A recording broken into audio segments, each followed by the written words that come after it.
Welcome to citizens pulse. నేను మీ రాజేష్.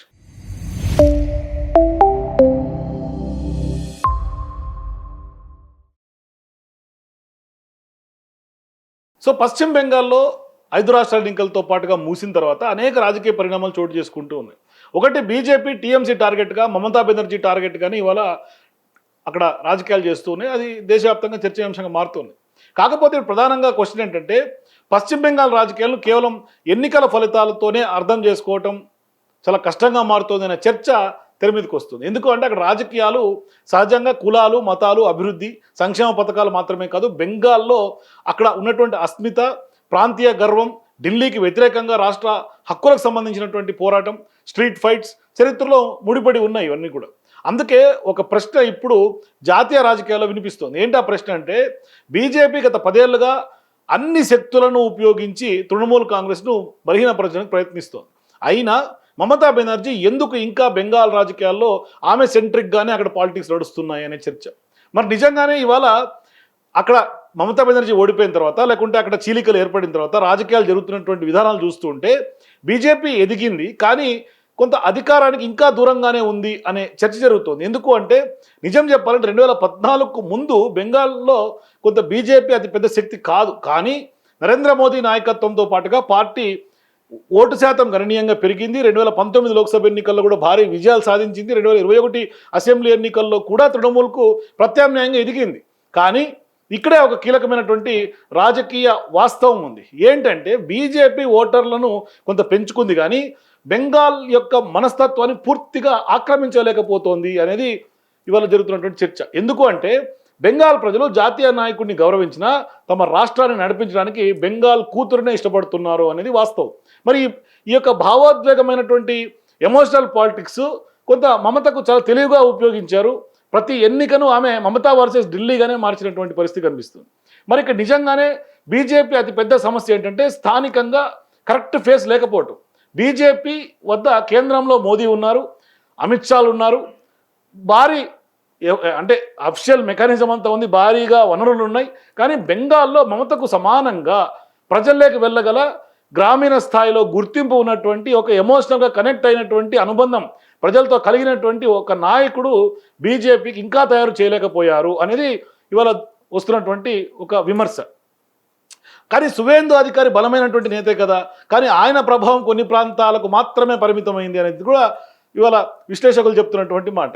మరి దిలీప్ ఘోష్, అట్లాగే సుకాంత్ మంచదార్, అగ్నిమిత్ర, ఇట్లా కొంతమంది నాయకులు ఉన్నా వారిలో ఎవరు కూడా మమతా స్థాయి సంబంధించినటువంటి ప్రజాకర్షణ సంపాదించుకోలేకపోతున్నారు అనేది కూడా కనిపిస్తుంది. అందుకే బెంగాల్లో ఎన్నికలు ఇప్పటికిప్పుడు ఖచ్చితంగా బీజేపీ వర్సెస్ మమతగానే జరుగుతున్నాయి, కానీ బీజేపీ వర్సెస్ తృణమూల్ కాంగ్రెస్ కాదు అనేది కూడా కనిపిస్తోంది.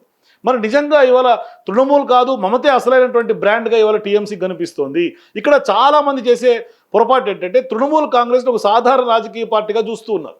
వాస్తవానికి తృణమూల్ అనేది ఒక వ్యక్తి ఆధారితమైనటువంటి రాజకీయ వ్యవస్థ. ఆ వ్యక్తి మమతా బెనర్జీ. మరి ముకుల్ రాయ్ వెళ్ళిపోయారు, సువేందు అధికారి వెళ్ళిపోయారు, ఇంకా చాలామంది సీనియర్ నాయకులు ఇవాళ టీఎంసీ పార్టీని వీడుతున్నారు.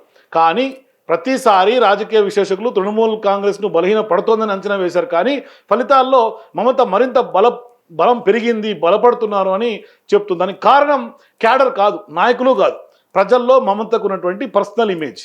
అంటే బెంగాల్లో ప్రతిపక్షాల పతనం మమతకు అతిపెద్ద వరంగా కనిపిస్తుంది. నిజంగా మమత బలానికి ఒక కారణం ఆమె బలం అయితే, మరో కారణం ఖచ్చితంగా ప్రత్యర్థులకు సంబంధించినటువంటి బలహీనత. ఒకప్పుడు బెంగాల్ను 34 సంవత్సరాలు పాలించినటువంటి సిపిఎం ఇప్పుడు తాజాగా రాజకీయంగా దాదాపు కనిపించినటువంటి స్థితికి చేరుకుంది అక్కడ బెంగాల్లో. కాంగ్రెస్ పరిస్థితి కూడా దాదాపు అదే పరిస్థితి. అంటే మమతకు వ్యతిరేక ఓట్ మొత్తం బీజేపీకి వెళ్లాల్సిందే.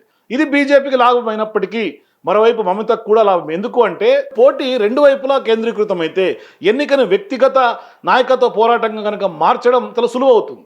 అంటే ఈ పోరాటంలో మమత ఇప్పటికీ కొంత ఆధిపత్యం చలాయిస్తున్నారు అనేది కూడా స్థానికంగా చెప్తూ ఉన్నారు. అంటే కేంద్ర సంస్థలను వాడుకోవటం, దాడులు చేయటం కూడా రాజకీయ యుద్ధంగా మార్చుకున్నటువంటి మమత ఈడీ, సిబిఐ, అవినీతి కేసులు, అట్లాగే ఉపాధ్యాయులకు సంబంధించిన నియామక కుంభకోణం, మున్సిపల్ అవినీతి ఆరోపణలు, ఇలాంటి అంశాలు ఏ రాష్ట్ర ప్రభుత్వాన్నైనా బలహీనపరచగలవు. కానీ మమత వీటిని పూర్తిగా భిన్నంగా ప్రజల్లోకి తీసుకెళ్లారు.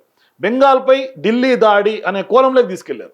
ప్రాంతీయ స్వాభిమానంపై కేంద్రం కుట్ర అనే రాజకీయ కథనాన్ని ఆ యొక్క నెరేటివ్ని బిల్డ్ చేశారు. అది నిజమా కాదా అనేది పక్కన పెడితే రాజకీయంగా ఈ స్టోరీ పనిచేస్తుంది, ప్రజలకు ఎమోషనల్ కనెక్టివిటీ అవుతుంది. ఎందుకంటే బెంగాల్లో కేంద్ర జోక్యం పైన చారిత్రాత్మకమైనటువంటి అనుమానాలు ఎప్పటి నుంచో ఉన్నాయి. మరి నిజంగా ఇవాళ బీజేపీ తృణమూల్ను బలహీనపరుస్తోంది, కానీ దాన్ని ఖతం చేయలేకపోతుంది. గత 10 ఏళ్లలో బీజేపీ చేసినటువంటి రాజకీయ వ్యూహం ఏంటంటే తృణమూల్ నేతలను తమ వైపు తీసుకురావటం, స్థానిక కేడర్ని విచ్ఛిన్నం చేయటం, అవినీతి ఆరోపణలు ఎత్తిచూపటం, ముస్లిం ఓట్ బ్యాంకుకు సంబంధించినటువంటి రాజకీయాలను టార్గెట్ చేయటం, హిందూ ఓటర్లను కన్సాలిడేట్ చేయటం.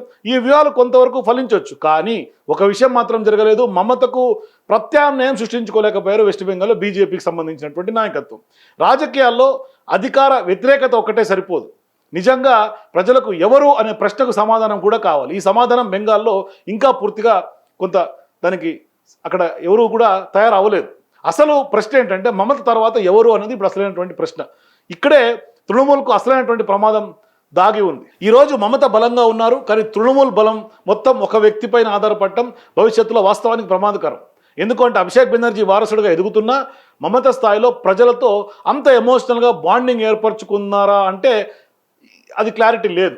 ఎందుకు అంటే కొంత ప్రస్తుతం తృణమూల్కు సంబంధించి బలంగా ఉన్నప్పటికీ కొంత దీర్ఘకాలికంగా లాంగ్ టర్మ్లో పార్టీకి అతిపెద్ద సవాల్ నిజంగా పోస్ట్ మమత ఎవరు అనేది, అది కొంచెం నిజంగా గ్యాప్గానే కనిపిస్తోంది. చివరిగా ఇవాళ అంత స్థాయిలో బీజేపీ వెస్ట్ బెంగాల్లో రాజకీయాలు చేస్తోంది, పార్టీని చీల్చేస్తోంది, అసలైనటువంటి పార్టీ లేకుండా చేసేమని ఒక కుట్రపూరితంగా వ్యవహరిస్తోంది. కానీ బెంగాల్ రాజకీయాల్లో మమతా బెనర్జీ కేవలం ఒక ముఖ్యమంత్రిగా చూస్తే నిజంగా అది పెద్ద తప్పు అవుతుంది. ఆమె ఒక రాజకీయ పార్టీ కాదు, ఒక రాజకీయ ఎమోషనల్ కనెక్టివిటీ ప్రజలతో, అక్కడ ఉన్నటువంటి వాళ్ళతో, ఒక ప్రాంతీయంగా ఆమె గుర్తింపు, ఒక ప్రతిఘటన చిహ్నం ఆమె. అందుకే నేతలు వెళ్ళిపోవచ్చు, అంతర్గత తిరుగుబాట్లు రావచ్చు, అవినీతి ఆరోపణలు ఎదుర్కోవచ్చు, బీజేపీ భారీ శక్తితో ఆమె అధికారికంగా ఆమె మీద దాడి చేయొచ్చు. కానీ బెంగాల్ ప్రజలు మనసుల్లో మాత్రం దీనికి నెక్స్ట్ ఎవరు, ప్రత్యామ్నాయం ఎవరు అనే ప్రశ్నకు స్పష్టమైనటువంటి సమాధానం రాకపోతే మాత్రం తృణమూల్ కాంగ్రెస్ పూర్తిగా రాజకీయంగా అంతం చేయటం చాలా కష్టంగా అనిపిస్తుంది. కాబట్టి బీజేపీ తృణమూల్ను బలహీనపరచగలదు, కానీ మమతకు సమానమైనటువంటి ప్రత్యామ్నాయం నిర్మించుకోకపోతే ఖచ్చితంగా బెంగాల్ను పూర్తిగా గెలవడం మాత్రం ఇంకా చాలా దూరంలోనే బీజేపీకి ఉంటుంది. కాబట్టి ఖచ్చితంగా మమతను నిజంగా ఇవాళ బీజేపీ వీక్ చేసిందా, లేకుంటే టీఎంసీ నిజంగానే బీజేపీ అనుకుంటున్నట్టుగా కథం అవుతుందా, ఏం జరుగుతుంది? మరి మమతను నిజంగా ఇవాళ వెస్ట్ బెంగాల్ తిరుగులేని శక్తిగా ఎదుగుతోందా? మీ అభిప్రాయాల కింద నా కామెంట్స్ చెప్పండి. For more videos please watch citizens pulse.